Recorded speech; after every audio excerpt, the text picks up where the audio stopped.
নমস্কার, India news বাংলায় আপনাদের স্বাগত জানাচ্ছি। আমি ঋতুশ্রী মজুমদার। 2024-এর লোকসভা নির্বাচনকে সামনে রেখে এদিন কলকাতা সফর করলেন বিজেপির চাণক্য বলে পরিচিত অমিত শাহ এবং সর্বভারতীয় সভাপতি জেপি নাড্ডা।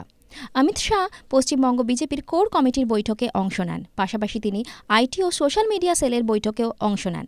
অমিত শাহ এদিন পশ্চিমবঙ্গের মুখ্যমন্ত্রী মমতা বন্দ্যোপাধ্যায়কে নিশানা করেন। তিনি বলেন, সিএএ কেউ আটকাতে পারবে না, কেননা তা আইনে পরিণত হয়েছে।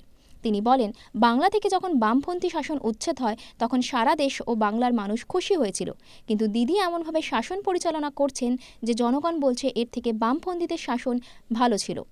অমিত শাহ এদিন বলেছেন, পশ্চিমবঙ্গের সোশ্যাল মিডিয়া অত্যন্ত গুরুত্বপূর্ণ, কারণ এখানকার প্রিন্ট ও ইলেকট্রনিক মিডিয়া দিদিকে ভয় পায়। এছাড়া অর্থের কারণে তারা জনগণের কাছে বিজেপির বার্তা পৌঁছে দেয় না।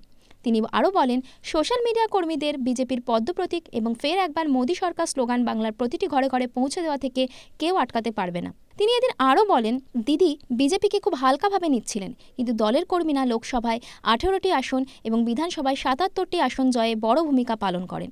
তিনি বলেছেন, বিজেপি বিধানসভায় যদি 0 থেকে 77টি আসন পেতে পারে আর লোকসভায় 0 থেকে 18টি আসন পেতে পারে, তাহলে অনায়াসেই লোকসভায় 35টি আসন পেতে পারে। দিদি তা ভালো করেই জানেন বলেও মন্তব্য করেন তিনি।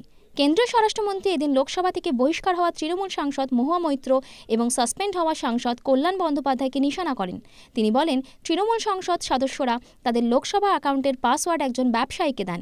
তিনি প্রশ্ন করেন, যেসব সাংসদরা টাকা ও দামি উপহারের বিনিময়ে প্রশ্ন করেন তারা দেশকে কতটা নিরাপদে রাখতে পারবেন।